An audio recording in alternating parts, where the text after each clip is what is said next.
الحمد لله الذي أنزل على عبده الكتاب ولم يجعل له عوجا وتبارك الذي جعل في السماء بروجا وجعل فيها سراجا وقمرا منيرا وأشهد أن لا إله إلا الله وحده لا شريك له وأشهد أن سيدنا ومولانا محمدًا عبده ورسوله أما بعد فأعوذ بالله من الشيطان الرجيم بسم الله الرحمن الرحيم سبحان الذي أسرى بعبده ليلا من المسجد الحرام إلى المسجد الأقصى صدق الله مولانا العظيم مولاي صل وسلم دائما أبدا على حبيبك خير الخلق كلهم.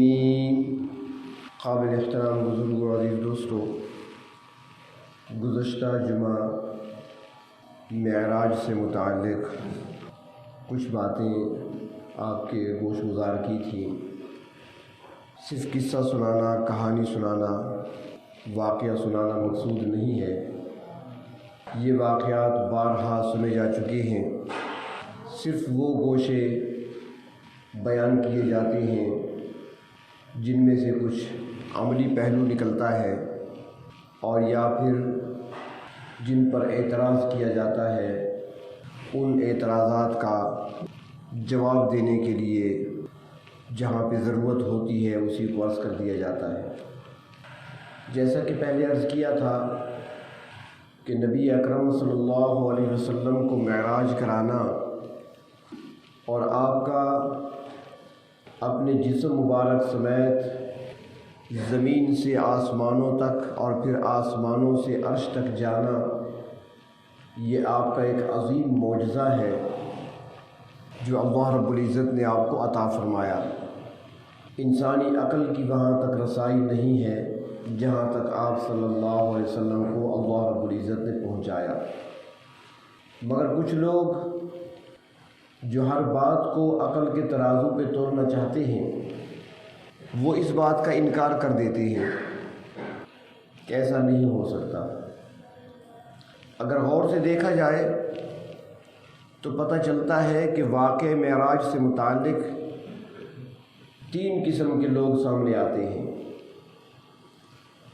ایک وہ لوگ جو سرے سے معراج کا انکار کر دیتے ہیں کہ یہ بات ہماری عقل میں نہیں آتی کہ کوئی انسان زمین سے اٹھے اور آسمانوں تک جا پہنچے اور راستے میں کئی رکاوٹیں ہیں، ساری رکاوٹوں کو پار کرتا ہوا اوپر تک چلا جائے پھر واپس آ جائے. ایسا نہیں ہو سکتا. خواب میں تو ہو سکتا ہے، حقیقتاً اپنے جسم کے ساتھ، چونکہ جسم انسان کا ٹھوس ہے، مادی جسم کے ساتھ انسان اوپر نہیں جا سکتا. وہ اپنے عقل کے حساب سے اندازہ لگا کر واقع معراج کو رد کر دیتے ہیں اور وہ کہہ دیتے ہیں کہ نبی اکرم صلی اللہ علیہ وسلم نے جو واقعات بیان کیے واقعات ہیں لیکن یہ روحانی ہیں، آپ نے خواب دیکھا تھا، حقیقت نہیں تھی. دوسرے قسم کے لوگ وہ ہیں جو اس معاملے میں مغالطہ کرتے ہیں، مغالطہ کھاتے ہیں، غلطی کرتے ہیں اور پھر وہ کہنے لگتے ہیں کہ نبی اکرم صلی اللہ علیہ وسلم جب زمین پر تھے تو آپ بشر تھے، بشری حیثیت تھی آپ کی، اور جب آپ اوپر گئے معراج پر تو پھر آپ کی حیثیت بشر کی نہ رہی، پھر ملک کی حیثیت رہی، فرشتے بن گئے جیسے فرشتے ہوتے ہیں، نورانی مخلوق. اور پھر جب وہ عرش پہ پہنچے تو اللہ تبارک و تعالیٰ کے جب قریب پہنچے تو دونوں آپس میں مل گئے معاذ اللہ. کچھ لوگ اس حد تک چلے گئے. اور ایک طبقہ اہل سنت والجماعت کا ہے،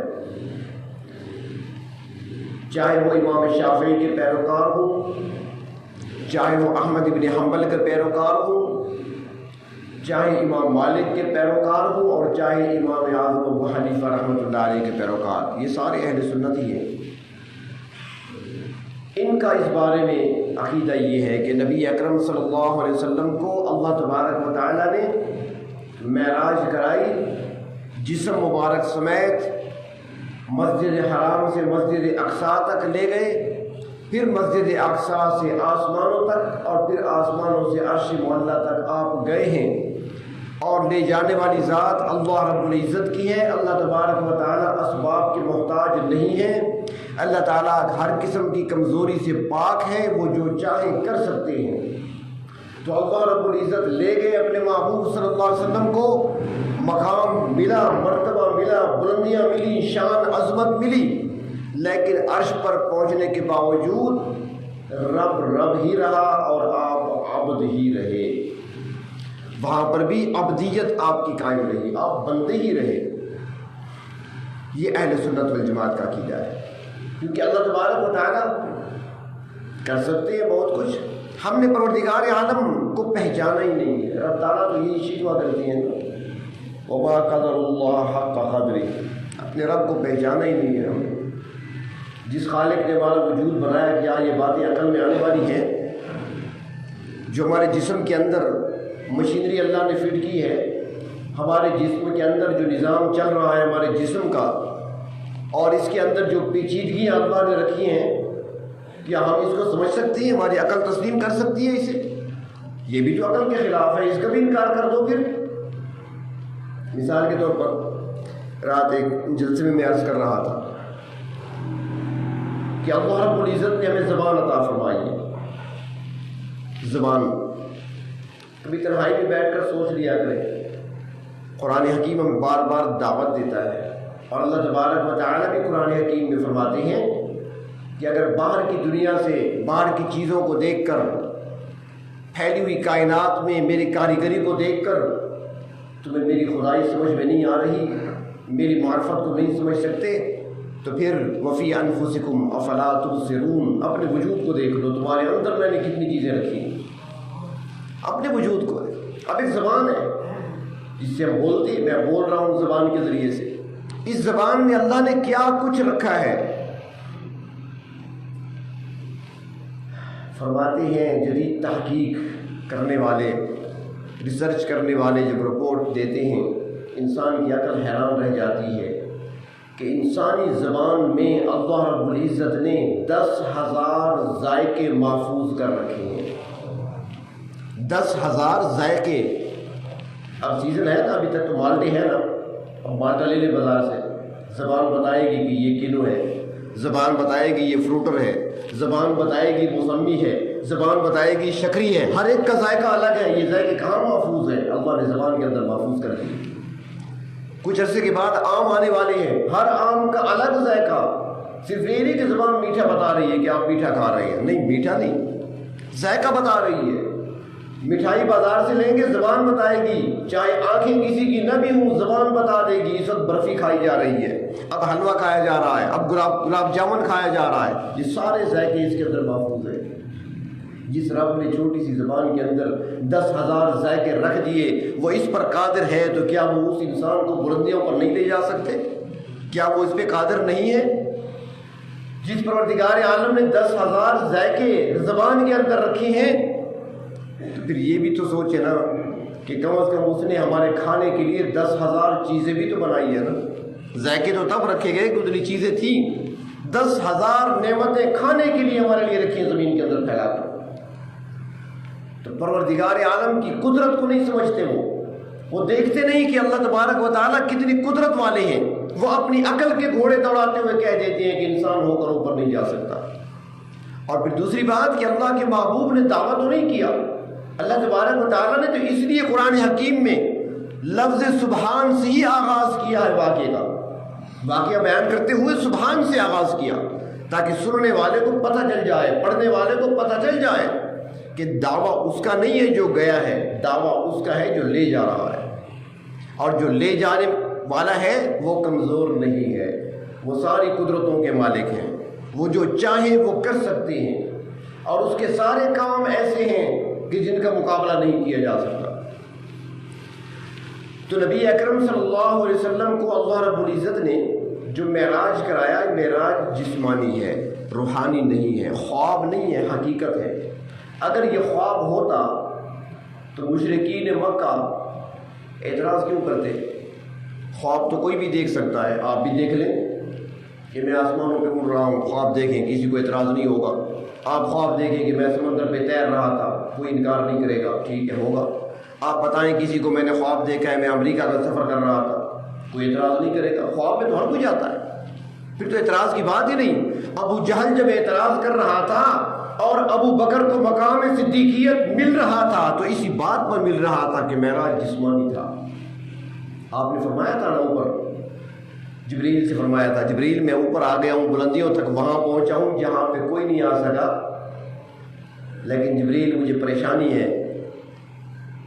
جبریل امین عرض کرتے ہیں اللہ کے محبوب پریشانی کیا؟ فرمایا جب واپس جاؤں گا قوم والے سنیں گے، ان کو پتہ چلے گا میری قوم تو مجھے جھٹلائے گی، وہ تو نہیں مانیں گے، انکار کر دیں گے۔ تو وہیں پر جبریل امین نے کہا تھا اللہ کے محبوب گھبرائے نہیں، قوم جو ہے آپ کی وہ یقیناً آپ کو جھٹلائے گی۔ وَإِنَّ أَبَا بَكْرٍ هُوَ يُصَدِّقُكَ، اور جو ابو بکر ہے وہ آپ کی تصدیق کرے گا۔ وَهُوَ صدیق، وہ صدیق ہے، یہ لقب اوپر ملا ہے صدیق اکبر۔ تو اعتراض تب ہوتا ہے نا جب جسمانی تھا۔ تو چنانچہ نبی اکرم صلی اللہ علیہ وسلم کو اللہ رب العزت نے معراج کرایا، اور معراج انبیاء علیہ السلام کو ہوتی رہی ہے، باقی انبیاء کو معراج کرایا گیا، لیکن معراج کا معنی جانتے ہیں نا، عروج، بلندی۔ معراج انبیاء علیہ السلام کو کرائے جاتے رہے لیکن آزمائش میں، باقی انبیاء کو معراج کرائی گئی تو آزمائش میں اپنے محبوب کو اللہ نے معراج کرائی ہے تو وہ اعزاز کے طور پر۔ اسماعیل کی معراج کیا ہے؟ چھری کے نیچے۔ ابراہیم کی معراج کیا ہے؟ آگ کے اندر۔ یونس کی معراج کہاں پہ؟ مچھلی کے پیٹ کے اندر۔ ایوب کی معراج کیا ہے؟ بیماری اور تکلیف کے اندر۔ لیکن اللہ کے محبوب کی معراج آسمانوں سے بھی ہوگا۔ تو معراج کا سفر شروع ہوتا ہے تو اس کو میں نے پہلے عرض کیا تھا 3 حصے ہیں اس سفر کے۔ ایک حصہ ہے مسجد حرام مکہ مکرمہ سے مسجد اقصی فلسطین تک، دوسرا سفر پھر آگے سرزمین فلسطین سے آسمانوں تک، اور تیسرا سفر پھر سدرہ منتہا سے آگے عرش معلیٰ تک۔ 3 عالم ہیں۔ عالم ناسوت جس میں ہم رہتے ہیں، پہلا سفر عالم ناسوت میں، آسمانوں پر فرشتے رہتے ہیں، اس کو کہا جاتا ہے عالم ملکوت۔ دوسرا سفر آپ کا عالم ملکوت میں، اور پھر سدرہ سے آگے اس کو کہا جاتا ہے عالم لاہوت۔ تیسرا سفر عالم لاہوت کا تھا آپ کا۔ 3 اسوار ہیں۔ تو پہلا سفر سواری پہ ہوا، سواری لائی گئی، سواری پیش کی گئی، اللہ کے محبوب صلی اللہ علیہ وسلم سواری پہ سوار ہوتے ہیں، جبریل امین ساتھ ہیں، مسجد حرام سے چلتے ہیں، مسجد اقصی پہنچے۔ جب مسجد اقصی میں پہنچتے ہیں تو وہاں پر انبیاء علیہ السلام آپ صلی اللہ علیہ وسلم کا انتظار کر رہے تھے۔ 1,24,000 انبیاء علیہ السلام وہاں پر جمع تھے، سارے آپ کا انتظار ہو رہا تھا۔ آپ وہاں پہ پہنچے۔ اب یہاں پہ دیکھیں کہ نبی اکرم صلی اللہ علیہ وسلم کہاں تھے؟ اس دنیا میں۔ یہ عالم ہے نا جہاں پہ ہم رہتے ہیں، اس کو عالم دنیا کہتے ہیں، اور ایک اور دور آئے گا جب دوبارہ زندہ کیا جائے گا، اٹھایا جائے گا، اس کو عالم آخرت کہا جاتا ہے۔ عالم دنیا اور عالم آخرت کے درمیان ایک اور عالم ہے جو اللہ نے چھپا دیا ہے۔ آخرت کا انتظار جہاں پہ کیا جاتا ہے اس کو برزخ کہا گیا، وہ پردے میں ہے، چھپا ہوا عالم ہے، پردے میں عالم ہے۔ اللہ کے محبوب صلی اللہ علیہ وسلم عالم دنیا میں، اور انبیاء علیہ السلام کہاں تھے؟ عالم برزخ میں۔ سارے فوت ہو چکے تھے نا، سارے فوت ہو چکے تھے، تو وہ سارے عالم برزخ میں، اللہ کے محبوب صلی اللہ علیہ وسلم عالم دنیا میں، وہ عالم برزخ میں، ان کو یکجا کیا گیا مسجد اقصی کے اندر۔ کس لیے؟ اللہ فرماتے ہیں میں نے پہلے عہد لیا تھا ان کو، نبوت دینے سے پہلے، ان کو رسالت دینے سے پہلے، ان کو کتابیں دینے سے پہلے میں نے عہد لیا تھا ان سے کہ ثم جاءکم رسول، تم سب کے بعد میرا رسول آئے گا، لتؤمنن بہ ولتنصرن، ابھی سے وعدہ کرو اس پر ایمان لانے کا اور تعاون کرنے کا۔ تو انہوں نے وعدہ کر لیا تھا، اقررنا، انہوں نے سب نے کہا تھا اللہ بھی اقرار کرتی ہیں، وعدہ کرتی ہیں ایمان لائیں گے۔ اب ایمان کیسے لاتے ہیں، وہ تو پہلے چلے گئے دنیا سے، یہ بعد میں آئے۔ تو اللہ رب العزت نے سب کو شب معراج مسجد اقصی میں اکٹھا کر دیا کہ اب میرے محبوب کے پیچھے نماز پڑھ کر اپنے ایمان والا وعدہ پورا کر دکھاؤ۔ اب وہاں پر جب آپ صلی اللہ علیہ وسلم پہنچتے ہیں، قرآن کریم کو فضیلت حاصل ہے، صفیں کھڑی ہیں، ان میں وہ بھی کھڑے ہیں جو تورات کے حافظ ہیں، حضرت موسیٰ علیہ السلام حامل تورات پیغمبر ہیں، حضرت عیسیٰ علیہ السلام انجیل والے پیغمبر، حضرت داؤد علیہ السلام زبور والے پیغمبر، وہ کھڑے ہیں صفوں میں۔ لیکن بتایا کہ آج مصلی پہ وہ آئے گا جس کے سینے میں قرآن ہوگا۔ تورات زبور انجیل منسوخ ہو چکی ہیں، آج تورات سینے میں ہے لیکن مصلی پہ نہیں آ سکتا، آج انجیل سینے میں ہے لیکن نماز نہیں پڑھا سکتا، زبور اس کو زبانی یاد ہے لیکن نماز نہیں پڑھا سکتا، مصلی پہ وہی آئے گا جس کو قرآن یاد ہوگا۔ تو اللہ کے محبوب صلی اللہ علیہ وسلم نے نماز پڑھائی۔ یہاں پر ایک نقطہ اور بھی عرض کروں کہ جہاں پر یہ واقعہ اللہ رب العزت نے سورۃ بنی اسرائیل میں بیان فرمایا، سبحان الذی اسریٰ بعبدہ لیلا من المسجد الحرام الی المسجد الاقصی، یہ سفر کا پہلا حصہ، مسجد حرام سے مسجد اقصی تک یہ سفر جب بیان کیا تو یہ آیت جب مکمل ہوتی ہے تو اس کے فوراً بعد جو اگلی آیت ہے وَآتَيْنَا مُوسَى الْكِتَابَ، اس کے فوراً بعد دوسری آیت جو شروع ہو رہی ہے کہ ہم نے موسیٰ علیہ السلام کو کتاب دی تھی، ہم نے موسیٰ علیہ السلام کو تورات دی تھی۔ ان کا آپس میں جوڑ کیا ہے؟ پہلی آیت ذکر معراج کا، سفر مسجد حرام سے مسجد اقصی تک کا، اور اس کے فوراً بعد ہم نے موسیٰ علیہ السلام کو کتاب دی تھی، تورات دی تھی انہیں، اس کا ذکر کیوں؟ تو فرماتے ہیں اس لیے کہ مسجد اقصی بیت المقدس یہ قبلہ تھا بنی اسرائیل کا، بنی اسرائیل کے جتنے انبیاء آئے ان کے لیے قبلہ مسجد اقصی رہا ہے۔ حضرت موسیٰ علیہ السلام ہیں، حضرت یعقوب ہیں، حضرت اسحاق ہیں، حضرت یوسف ہیں، سارے انبیاء علیہ السلام، حضرت سلیمان ہیں، داؤد ہیں، حضرت ایوب ہیں، ہزاروں کی تعداد میں انبیاء علیہ السلام تشریف لائے۔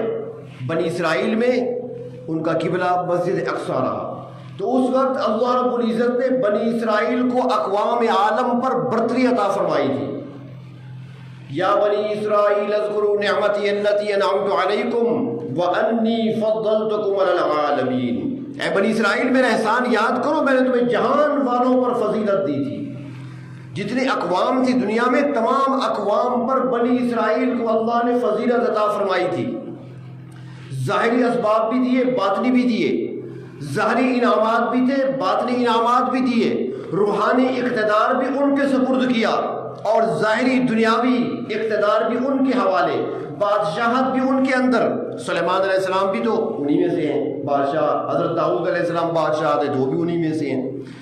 تو بادشاہت بھی ان کے اندر چلی، روحانی اقتدار بھی ان کو دنیا پر حاصل رہا، باقی اقوام پر انہیں سرفرازی بھی حاصل تھی، سربلندی بھی حاصل تھی، عزت بھی حاصل تھی، لیکن انہوں نے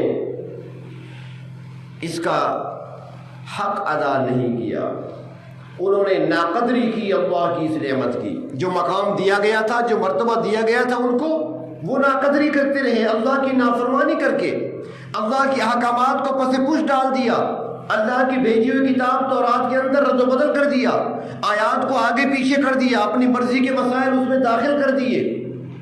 تو اللہ تعالیٰ نے شب معراج اپنے محبوب صلی اللہ علیہ وسلم کو مسجد اقصی میں لا کر بتا دیا، دکھا دیا، اے بنی اسرائیل جو عزت تمہیں ملی تھی، جو روحانی اقتدار تمہیں دیا گیا تھا، تم نے اس کی قدر نہ کی، لہذا آج وہ روحانی اقتدار تمہارا ختم ہو رہا ہے۔ اب اس اقتدار کا تاج میں اپنے محبوب کے سر پہ رکھ رہا ہوں، جو بنی اسرائیل میں سے نہیں ہے بلکہ بنی اسماعیل میں سے ہیں۔ پہلے تمہارا قبلہ تھا، اب صرف یہ قبلہ نہیں بلکہ دونوں قبلے اپنے محبوب کو ہم دے رہے ہیں۔ تو مسجد الحرام بھی آپ کے پاس مسجد اقصیٰ کی امامت بھی اللہ رب العزت نے آپ سے ہی کرائی۔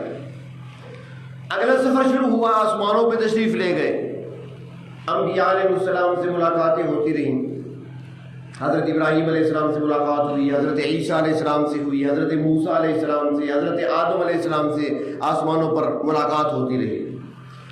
اور پھر اس کے بعد جب سدرہ منتہا تک پہنچتے ہیں تو جبریل امین وہاں پر عرض کرنے لگے کہ آپ کا سفر تو ابھی جاری ہے، آپ نے نہیں رکنا، ابھی آپ نے آگے جانا ہے، لیکن میں آگے نہیں جا سکتا، آگے میرے لیے پابندی ہے۔ تو آگے فرشتوں کی مجال نہیں کہ آگے جا سکیں، تو اللہ کے محبوب صلی اللہ علیہ وسلم کو وہاں سے آگے لے جایا گیا۔ تو بہر طور اللہ کے محبوب اوپر گئے، آپ سے پہلے وہاں کوئی نہیں پہنچا ہوا تھا، اور ہمارا تو یہ دعویٰ ہے کہ اللہ رب العزت نے اپنے محبوب صلی اللہ علیہ وسلم کو جو مقام دیا وہ کسی کو نہیں ملا۔ تو وہاں پر اللہ رب العزت کی بارگاہ میں اللہ کے محبوب صلی اللہ علیہ وسلم نے 3 تحفے پیش کیے۔ جب دوست باہر سے آتا ہے تو کچھ تحفے تو لایا کرتا ہے، تو 3 تحفے یاد ہیں آپ کو؟ آپ نے فرمایا التحیات للہ والصلوات والطیبات، اللہ 3 تحفے لے کر آیا ہوں۔ میری زبانی عبادتیں اللہ آپ کے لیے، میرے سر کے بالوں سے لے کر پیر تک میرے جسم کی ساری جسمانی عبادتیں اللہ آپ کے لیے، والطیبات، اور میری ساری مالی عبادتیں بھی آپ کے لیے، یعنی زبان بھی آپ کے لیے، میرا جسم بھی آپ کے لیے، میرا مال بھی آپ کے لیے۔ زبان پہ نام کسی کا آئے گا، ذکر آئے گا اللہ، تو وہ آپ کا ہی آئے گا۔ میرا جسم اگر استعمال ہوگا تو آپ کی رضا پہ ہی استعمال ہوگا۔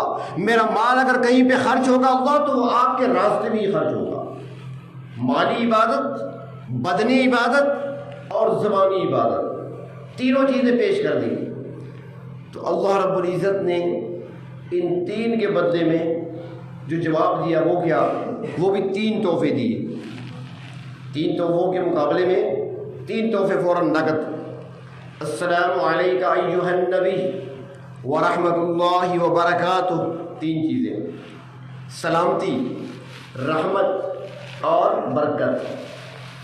فرماتے ہیں کہ آپ نے فرمایا تھا نا کہ میری زبانی عبادت اللہ تیرے لیے، فرمایا سلامتی ہو آپ پر۔ زبان کی بات کی تو فرمایا سلامتی ہو، اور پھر آپ نے فرمایا کہ میری جسمانی عبادتیں اللہ آپ کے لیے، فرمایا تمہارے جسم پر رحمتیں ہو ورحمت اللہ۔ اللہ میری مالی عبادتیں بھی آپ کے لیے، فرمایا آپ کے مال میں برکت ہو۔ 3 نعمتیں، السلام علیکہ ایھا النبی، سلامتی، رحمت اور برکت۔ وہاں پر اور ملائکہ تو نہیں، لیکن حاملین عرش تو ہیں نا، جنہوں نے عرش کو تھام رکھا ہے، اور کچھ وہ بھی ہیں جو طواف کرتے رہتے ہیں عرش کا۔ تو انہوں نے جب سنا تو انہوں نے فوراً کہا اشہد ان لا الہ الا اللہ واشہد ان محمدا عبدہ ورسولہ۔ عبد کو پہلے رکھو، رسول کو بعد میں رکھو۔ اللہ رسول ہے، آپ کے منصب تو رسالت ہے، ان کا مقام مرتبہ تو رسالت ہے۔ عبد تو سارے ہیں، عباد تو سارے ہیں، سارے بندے آپ کے ہیں، سارے آپ کی بندگی کرتے ہیں، لیکن رسالت تو ان کے ساتھ خاص ہے۔ یہاں پر رسول کو بیان کیوں نہ کروں؟ رب فرماتے ہیں میرے محبوب کی پسند کو دیکھو، میرا محبوب کہتا ہے کہ میں عبد ہوں، اس کی جو پسند ہے پہلے عبد کو رکھو، رسالت کو بعد میں رکھو۔ عبد و رسول، یہی کلمات ہمیں دے دیے گئے، نماز میں پڑھتے ہیں، لیکن کبھی توجہ سے بھی پڑھا کریں۔ لیکن اللہ کے محبوب نے فرمایا اللہ سلامتی مجھ پر تو آ گئی، یہ رحمتیں مجھ پر تو نازل ہوں گی، یہ برکات مجھ پہ تو ہوں گی، میری باقی امت کو کیا بنے گا؟ میں ان کو بھی محروم نہیں کرنا چاہتا۔ السلام والسلام علی عباد اللہ الصالحین، اپنی امت کے صالحین کو بھی ساتھ شامل کر دیا۔ اب اگر بعد میں کوئی آتا ہے امام اعظم ابو حنیفہ کی صورت میں تو وہ بھی شامل ہے، امام شافعی کی صورت میں کوئی آ کر دین کی خدمت کرتا ہے تو وہ بھی اس میں شامل ہے، اگر قرآن پاک کے لیے مار کھانے والا احمد ابن حنبل آتا ہے تو وہ بھی اس میں شامل ہے، اگر کوئی یہاں پر ہندوستان میں دارالعلوم کا افتتاح کرنے والا اللہ کی رضا کے خاطر انار کے درخت کے نیچے بیٹھ کر قال اللہ اور قال رسول پڑھانے بیٹھتا ہے تو وہ بھی اس میں شامل ہے۔ اس امت کے جتنے صلحاء ہیں سب کو شامل کر دیا، اور سب پر اللہ کے رسول نے عرشوں میں بیٹھ کر سلامتی اللہ کی طرف سے بھیج دی، اور فرماتے ہیں کہ اس میں سارے مسلمان بھی شامل ہیں۔ تو اس لیے ہم جب توجہ سے پڑھیں گے تو اس میں ایک مزہ ایک اور ہوگا۔ نماز کو کم از کم سیکھ کر پڑھا کریں، معنی پر الفاظ پر غور کیا کریں، میں کیا پڑھ رہا ہوں، کیا کہہ رہا ہوں، اللہ سے کیا مانگ رہا ہوں۔ اگر جب توجہ سے پڑھیں گے نا، ویسے بھی اب تو قرب قیامت ہے، روز آئے دن ہمیں ڈرایا جاتا ہے۔ ابھی آج صبح کچھ ساتھیوں نے ویڈیوز بھیجی ہیں کچھ سعودیہ سے، آپ نے بھی دیکھی ہوں گی، سرخ رنگ کی آندھی، بالکل خون کی طرح سرخ آندھی، اور اسی آندھی کا ذکر ہم نے حدیث شریف میں پڑھا تھا کہ اللہ کے رسول نے فرمایا تھا جب قیامت قریب آئے گی تو سرخ رنگ کی آندھیاں آئیں گی۔ تو وہ 1400 سال جو پہلے بتایا گیا تھا اب اپنی آنکھوں سے دیکھ لی گئی ہیں۔ علامات قیامت ہے، اور تو کچھ ہے نہیں ہمارے پاس، کم از کم نماز تو ہماری درست ہونی چاہیے، اللہ کے ساتھ جو ربط کا اور تعلق کا ذریعہ ہے کم از کم یہ تو مضبوط ہونا چاہیے۔ نماز سیکھ کر پڑھیں، اور پھر یہ نماز تو تحفہ ہے، اللہ کے محبوب صلی اللہ علیہ وسلم کہاں سے لے کر ہمارے پاس آئے ہیں، اللہ رب العزت سے ملاقات کے بعد امت کے لیے تحفہ نماز کی صورت میں لے کر آئے ہیں۔ تھی تو 50 نمازیں، یہ ان کو پتہ چلے گا نا یہ دنیا دار طبقے کو، تو وہ تو یہ کہتے ہیں نا اللہ کرے 50 ہوتی تو اچھا تھا، 50 ہوتی تو اچھا تھا، یہ مولوی فارغ ہی نہ ہوتے ہمیں حکومت کرنے دیتے۔ یہ 50 نمازیں پڑھتے رہتے، مولانا فضل الرحمان صبح ایک پڑھیے، پھر دوسری پڑھیے، تیسری پڑھیے، 50 نمازیں، وہ شام تک 50 نمازیں ہی پوری کرتا رہتا، ہم اپنا کام کرتے رہتے ہیں۔ یہ تو 5 ہیں، جلدی سے پڑھ کر پھر آ جاتے ہیں باہر، زور پڑھ لی پھر 3 گھنٹے فارغ ہیں، عصر پڑھ لی پھر 1.5 گھنٹہ 2 گھنٹے فارغ ہیں، مغرب پڑھ لی پھر 2 گھنٹے فارغ مل گئے، ان کو فارغ ہوتی ہیں۔ 50 ہوتی تو یہ فارغ ہی نہ ہوتے، لیکن اللہ کو تو علم تھا نا، کام لینا تھا اللہ تعالیٰ نے سب سے اپنا۔ تو 50 نمازیں حضرت موسیٰ علیہ السلام کے پاس جب آئے نا تو پوچھا حضرت موسیٰ علیہ السلام نے کہ امت کے لیے کیا لے کر جا رہے ہیں؟ فرمایا کہ 50 نمازیں۔ حضرت موسیٰ نے فرمایا کہ نہیں، کم کرائیں، ابھی موقع ہے، ابھی وقت ہے، کم کرا لیں۔ ایک سوال یہاں پر اور بھی سمجھیں، حضرت موسیٰ علیہ السلام بعد میں، ابراہیم علیہ السلام سے ملاقات پہلے، اوپر سے جب آئے نا ابراہیم پہلے، موسیٰ علیہ السلام بعد میں۔ جب نیچے سے آپ جا رہے تھے تو موسیٰ پہلے، ابراہیم بعد میں۔ ابراہیم علیہ السلام 7ویں آسمان پہ ہیں، موسیٰ علیہ السلام 6ٹھے آسمان پہ۔ تو ابراہیم علیہ السلام سے مل کر حضرت موسیٰ تک آئے تو انہوں نے کہہ دیا کہ نمازوں میں تخفیف کرا لیں، کمی کرا لیں۔ تو سوال پیدا ہوتا ہے کہ ابراہیم علیہ السلام نے کیوں نہیں کہا؟ حالانکہ ان کو کہنا چاہیے تھا، کیونکہ آپ کی ملت تو ملت ابراہیمی ہے، ملت موسوی تو نہیں ہمارے پاس تو ملت ابراہیمی ہے، اور آپ اولاد بھی حضرت ابراہیم علیہ السلام کی ہیں، وہ دادا ہیں۔ ابراہیم علیہ السلام نے کیوں نہیں کہا کہ نمازیں کم کرا لیں؟ موسیٰ نے کیوں کہا؟ تو علماء نے لکھا ہے اس لیے کہ ابراہیم جو ہے وہ تو خلیل ہیں، اور خلیل کسے کہتے ہیں کہ جو اپنی دوست کی مرضی کے سامنے سر جھکا دے۔ رب نے کہا کہ بیٹے کی گلی پہ چھری رکھ دی، چھری رکھ دی، یہ نہیں پوچھا اللہ کس لیے اور کیوں، جو حکم ملے سر جھکا دینا، تو وہ خلیل تھے۔ اور حضرت موسیٰ علیہ السلام تو کلیم ہیں، موسیٰ علیہ السلام کلیم ہیں، پہلے بھی بات کیا کرتے تھے رب تعالیٰ سے، ہم کلام ہوا کرتے تھے۔ اور دوسری بات، حضرت موسیٰ علیہ السلام کا واسطہ بنی اسرائیل سے پڑا تھا، وہ قوم کو دیکھ چکے تھے، چنانچہ وہ عرض کرنے لگے اللہ کے محبوب یہ 50 نمازیں نہیں پڑھی جائیں گی، کم کرا لیں۔ چنانچہ آپ نے درخواست پیش کر دی، 5 کم ہو گئیں، پھر درخواست پیش کی، پھر 5 کم ہوئیں، اس طرح 9 مرتبہ اللہ کے محبوب صلی اللہ علیہ وسلم کم کراتے رہے، یہاں تک کہ 50 میں سے 5 باقی رہ گئیں۔ حضرت موسیٰ علیہ السلام نے تو جب 5 رہ گئی نا، اس وقت بھی کہا تھا کہ 1 مرتبہ اور بھی ذرا کہہ دیں، تو آپ نے فرمایا کہ نہیں، مجھے اب شرم آتی ہے، بس 5 کافی ہے۔ اور اللہ نے کیا فرمایا؟ فرمایا میرے محبوب، میرے ہاں جو قانون ہوا کرتے ہیں وہ اٹل ہوا کرتے ہیں، ہمارے ہاں فیصلے جو ہوتی ہیں وہ اٹل ہوتی ہیں، ان میں تبدیلی نہیں ہوا کرتی، اس میں ترمیم کی گنجائش نہیں ہوتی۔ میرے ہاں 50 لکھی ہوئی ہیں، آپ کے کہنے پر 5 تو کر دی ہیں، لیکن پڑھنے والے جب 5 پڑھیں گے، جب مجھ تک پہنچیں گے تو 50 ہی ہوں گی۔ اجر و ثواب وہی 50 کا پورا ملے گا، بشرطے کہ 5 ادا کرتے رہیں۔ تو 5 نمازوں کا تحفہ لے کر، یہاں پر ایک اور نقطہ بھی لکھا ہے علماء نے کہ حضرت موسیٰ علیہ السلام کے پاس جو آتے رہے بار بار اور وہ کہتے رہے کمی کرا لو کمی کرا لو، تو اس میں اور کیا حکمت تھی؟ کہ وہ فرماتے ہیں اس میں حکمت یہ تھی کہ اللہ تبارک و تعالیٰ بھی یہی چاہتے تھے کہ آپ موسیٰ تک جائیں اور پھر واپس آئیں، پھر موسیٰ تک جائیں، اور وہ اس لیے کہ دنیا میں صرف حضرت موسیٰ علیہ السلام ہی وہ شخصیت ہیں جنہوں نے دنیا میں پروردگار عالم کے دیدار کرنے کا اظہار کیا تھا اور اپنے شوق کا اظہار کیا تھا کہ میرے پروردگار میں آپ کو دیکھنا چاہتا ہوں، کیونکہ بات تو ہوتی رہتی تھی نا، ہم کلام تو ہوتے تھے، کلیم تھے، لیکن دیکھنے کا ارادہ بھی کیا، دیکھنے کی خواہش کا اظہار بھی کیا۔ تو اللہ تعالیٰ نے فرمایا تھا لن ترانی، اے موسیٰ مجھے کبھی نہیں دیکھ سکو گے، مجھے کبھی نہیں دیکھ سکو گے تم، ہاں کیونکہ مجھے کلیم نہیں دیکھ سکتا، مجھے عبداللہ کا یتیم دیکھ سکے گا، کلیم کا کام نہیں ہے دیکھنا، یہ مقدر کسی یتیم کا ہے۔ تو فرمایا کہ جب وہاں پر حضرت موسیٰ علیہ السلام نمازوں میں تخفیف کا کہہ رہے تھے، کمی کرانے کا کہہ رہے تھے، وہ اللہ کی طرف سے تھا، اللہ تعالیٰ دکھانا چاہتے تھے حضرت موسیٰ علیہ السلام کو کہ موسیٰ تم نے بھی دنیا میں اپنی خواہش کا اظہار کیا تھا، تو اب دیکھ لو، نہ تیری آنکھ دیکھے نہ چشم انبیاء دیکھے، مجھے دیکھے تو اے موسیٰ نگاہ مصطفیٰ دیکھے، تو میرا دیدار نہیں کر سکتا، جنت میں ہوگا دیدار سب کو، لیکن دنیا کی آنکھ سے میرا دیدار کوئی نہیں کر سکتا، مجھے کوئی نہیں دیکھ سکتا، اگر کوئی دیکھ سکتا ہے تو عبداللہ کا در یتیم دیکھ سکتا ہے۔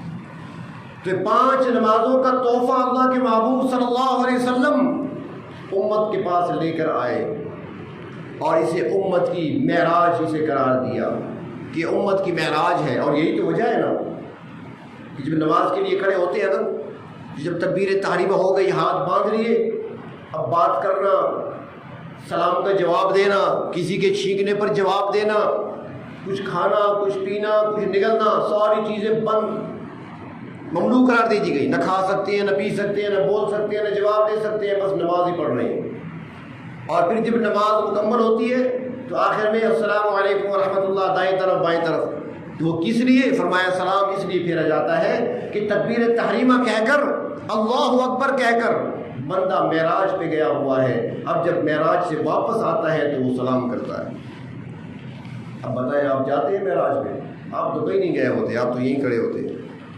ایک مسلمان کی نماز تو یہ ہے نا کہ روحانی طور پر وہ یہاں پہ موجود ہی نہ ہو، وہ کہیں اور سیر کر رہا ہو، اب اللہ سے مانگ رہا ہے۔ وہی تو لوگ تھے جب وہ نماز پڑھا کرتے تھے تو وہ زمین پر کھڑے ہو کر کہتے تھے ہاتھ باندھ کر الحمدللہ رب العالمین، جب وہ جملہ کہتے تھے اوپر سے جواب آیا کرتا تھا حمدنی عبدی، میرے بندے نے میری حمد بیان کی ہے، وہ سنا کرتے تھے۔ اب کہاں ہیں وہ نمازیں؟ زمین ترس رہی ہے ان سجدوں کو، آج ہمارے سجدے خالی ہیں، سر تو ہم جھکا رہے ہیں، آج سجدوں کے نشان ہماری زمین پر تو بن گئے لیکن زمین پہ نشان کوئی نہیں بنا۔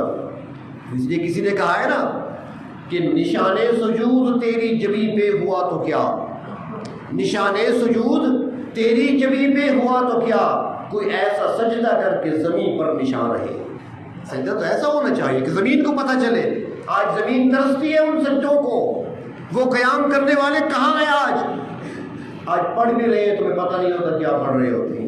اس لیے نمازوں پر محنت بھی کریں، یہ تحفہ ہے۔ ہم دنیا میں دوستوں کے دیے ہوئے تحفوں کی بڑی قدر کیا کرتے ہیں، بڑا احترام کرتے ہیں۔ کسی نے کوئی تحفہ دیا ہو اور وہ ٹوٹ جائے، ہم سے گر جائے تو ہم کتنی طبیعت خراب ہوتی ہے، یار فلاں کا دیا ہوا تحفہ تھا آج مجھ سے ضائع ہو گیا، ٹوٹ گیا۔ اگر بیوی سے ہوا ہے تو بیوی سے لڑ پڑیں گے کہ تحفہ تھا فلاں کا دیا ہوا، تم سے ضائع ہو گیا، تم نے اسے خیال نہیں رکھا، اور کبھی نہیں سوچا کہ نماز تو اللہ کے محبوب کا دیا ہوا تحفہ ہے، ہم کیسے اس کو ضائع کر رہے ہیں۔